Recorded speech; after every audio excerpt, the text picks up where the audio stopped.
السلام علیکم ورحمۃ اللہ وبرکاتہ۔ آج ہم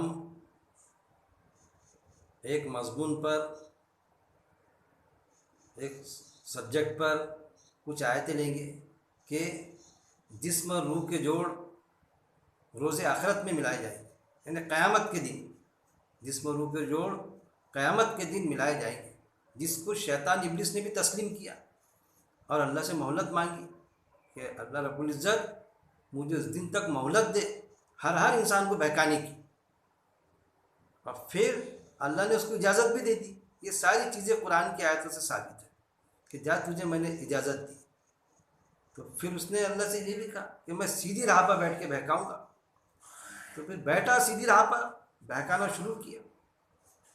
جو ہم کو ملتی چیزیں کہ جسم و روح کے جوڑ قیامت کے دن مل جائیں گے، شیطان ابلیس نے تسلیم کرا، مگر ایسا بہکایا کہ ہم تسلیم کرنے کو تیار ہیں۔ بڑے بڑے علماء بیشتر اس چیز کو تسلیم کرنے کے لیے تیار ہیں، بڑی بڑی اجتماعیت، بیشتر اجتماعیت سب ایسے نہیں اس چیز کو تسلیم کرنے کو تیار نہیں۔ کیسے کہ جسم و روح کے جوڑ دوبارہ اللہ نے جو ذکر کیا قرآن میں باقاعدہ بتایا، سورہ المومنون میں اللہ نے فرما دیا ان کے پیچھے ایک عالم برزخ کی آڑ ہوگی اس دن تک جب مردوں کو زندہ کیا جائے گا۔ کس دن؟ جب مردے زندہ ہوں گے، سورہ مومنون میں اللہ نے بتا دیا آیت نمبر 100 میں۔ پھر دوبارہ زندہ کیے جائیں گے، یہ بھی ذکر ہے کہ جب دوسری بار زندہ کیے جائیں گے۔ سورہ نجم اس میں آپ دیکھیں گے تو اس میں اللہ نے فرما دیا اور بے شک اس کے ذمہ ہے پیدائش دوسری مرتبہ پیدا جو اللہ کریں گا، جسم و روح کے جوڑ جب ملائیں گا دوسری مرتبہ، تو وہ کس کے ذمہ ہے؟ سورہ نجم میں بھی موجود ہے، اللہ کے ذمہ ہے، وہ بھی اللہ نے بتا دیا۔ لیکن یہ کیا بات ہے کہ شیطان نے ایسا بہکایا کہ جسم و روح کے جوڑ قیامت کے دن تو ملیں گے، لیکن اس کے پہلے جب مردہ دفن ہوگا قبر میں، اب جب ہم 40 قدم جائیں گے تو اس وقت میں جسم و روح کے جوڑ مل جائیں گے۔ اب پھر ملنے کے بعد میں کیا ہوں گا؟ اس وقت میں پھر سوالات ہوں گے۔ کوئی اجتماعیت کہتی ہے کہ 3 سوالات ہوں گے، لیکن ایک اجتماعیت ایسی بھی ہے کہ جو کہتی ہے کہ 3 نہیں 4 سوال ہوں گے قبر میں، یعنی جسم و روح کے جوڑ مل جائیں گے، دوبارہ مردہ زندہ ہو جائیں گا قبر میں، اب پھر اس سے سوالات ہوں گے، من دینوں کا، من ربوں کا، 3 سوالات 4 سوالات۔ اسی لیے قبروں میں سوال کا جواب دینا چاہیے، وہ قرآن کی کچھ آیتیں رکھی جاتی ہیں۔ یہ ساری چیزیں جب انسان بہکتا نا تو پھر سارے راستے کھلتے، پھر ایک جھوٹ ایک غلط بات کئی غلطیوں پر آمادہ کر دیتی۔ تو یہ ہے جو بات، جو حدیث، اور یہ کہاں ہے؟ ان کی اپج نہیں ہے، یہ حدیث موجود ہے باقاعدہ اس بارے میں، متفق ہے اس حدیث سے، ایسی حدیث جو قرآن کی آیتوں سے ٹکراتی، وہی آیتیں ہم لے رہے ہیں کہ جو ہمارے عقائد کا جز بنی ہوئی ہے۔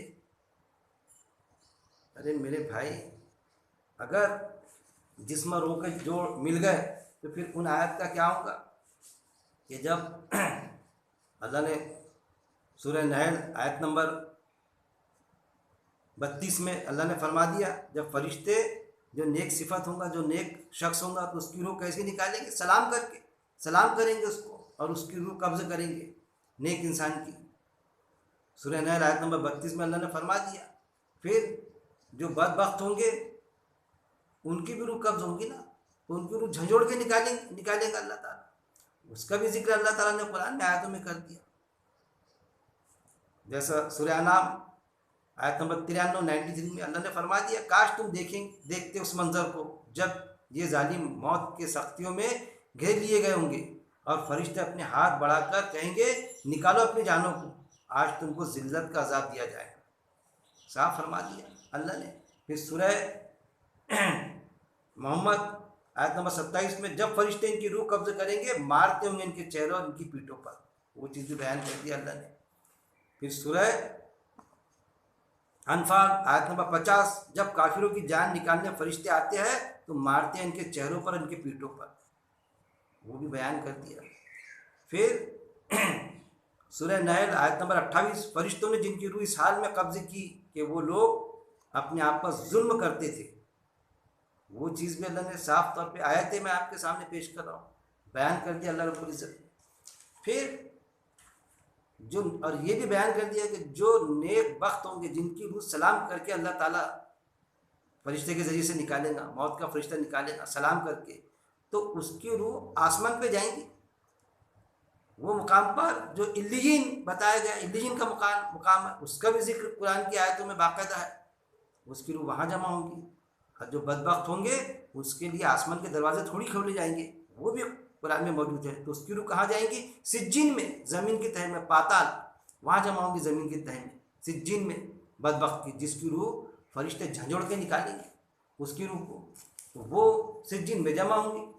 یہ ساری چیز اب جب روح ایک بار جمع ہو گئی علیین میں نیک کی اور سجین میں بدبخت کی، تو پھر وہاں سے روح قبر کے اندر کیسی جسم سے مل جائیں گی روح؟ قرآن میں کہیں پر بھی اس کا ذکر نہیں ہے قبر کے عذاب کا۔ قبر یعنی جہاں ہم مردے کو دفن کرتے، قبر یعنی وہ جگہ جہاں دفن کرو یا کسی پانی میں اس کی راکھ ڈال دو، جہاں بھی ہم اس کا وہ کرتے ولے واٹ کرتے، تو وہ اس کی رہنے کی جگہ، جسم کے رہنے کی جگہ۔ تو جسم اور روح کے جوڑ تو اللہ تعالیٰ روز قیامت کے دن ملائے گا، جس کی شیطان ابلیس نے بھی تسلیم کیا، لیکن ہم سے یہ کیسے غلط عقائد کے ذریعے سے بتایا جاتا ہے کہ جسم اور روح کے جوڑ قبر میں مل جائیں گے۔ ارے وہ تو روح جمع ہوگی اس کی علیین میں نیک کی، سجین میں بدبخت کی، اور جسم کے روح کے جوڑ روز قیامت کے دن ملائیں گے۔ باقاعدہ آیتیں گواہ، وہ آیتیں ہم آج لیں گے کہ جو حدیث سے ٹکراتی ہے، جن پر ہم نے ہمارا عقیدہ بنایا ہوا ہے۔ ایک عام انسان کنفیوز ہو کے رہ جاتا، ہمیں وہ کنفیوژن سے نکلنا ہے۔ کیوں؟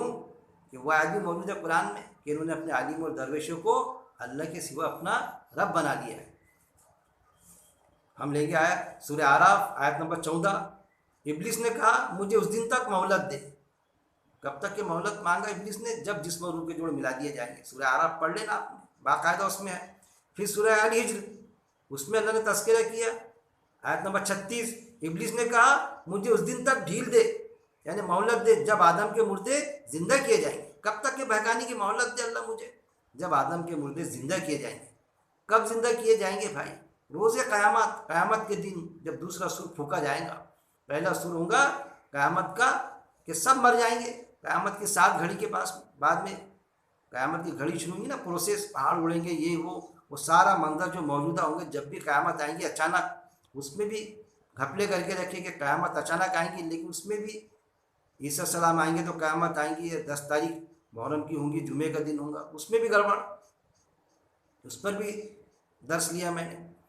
تو دوسرا جب سر پھونکے جائیں گا اس وقت میں جسم اور روح کے جوڑ ملیں گے۔ پہلے سر میں سب مر جائیں گے جتنے بھی موجود ہوں گے، بعد میں جو اٹھیں گے تو آدم السلام سے لے کے سارے مردے اٹھیں گے جو بھی زمینوں میں تھے۔ جسم اور روح کے جوڑ جب ملیں گے تو ابلیس نے جب تک کہ مہلت مانگی قیامت تک، مطلب ہر انسان کے لیے، ابلیس نے کہا مجھے اس دن تک ڈھیل دے جب آدم کے مردے زندہ کیے جائیں گے۔ سورہ الحجر آیت نمبر 36۔ پھر سورہ صاد آیت نمبر 79 180۔ ابلیس نے عرض کیا آدم کی نسل کے مردے زندہ کیے جائیں گے، اس دن تک مجھے مہلت دے، صاف انداز میں۔ پھر سورہ الحجر آیت نمبر 36 میں تو اللہ نے فرما دیا اس دن تک کہ مہلت دے۔ شیطان ابلیس نے مہلت مانگی اور اللہ نے مہلت بھی دے دی۔ پھر سورہ الحجر آیت نمبر 38 میں مزید یہ بات بھی ہے جس کا وقت مقرر ہے کہ جو قیامت کے دن مردے زندہ ہوں گے نا، جسم و روح کے جوڑ ملیں گے، تو اس کا وقت مقرر ہے، اور وہ کس کو معلوم ہے؟ وہ اللہ کو معلوم ہے۔ آپ صلی اللہ علیہ وسلم سے پوچھتے تھے اس وقت کے کافر کہ قیامت کب آئیں گی بتا دو، تو آپ صلی اللہ علیہ وسلم بولے اس کا علم مجھے نہیں ہے، قیامت پلک جھپکتے آئیں گی، بلکہ اس سے بھی کم وقفے میں۔ آیتیں موجود ہے سورہ، پھر اس کے بعد میں سورہ تکویر، اس میں بھی صاف انداز میں اللہ رب العزت نے بتا دیا۔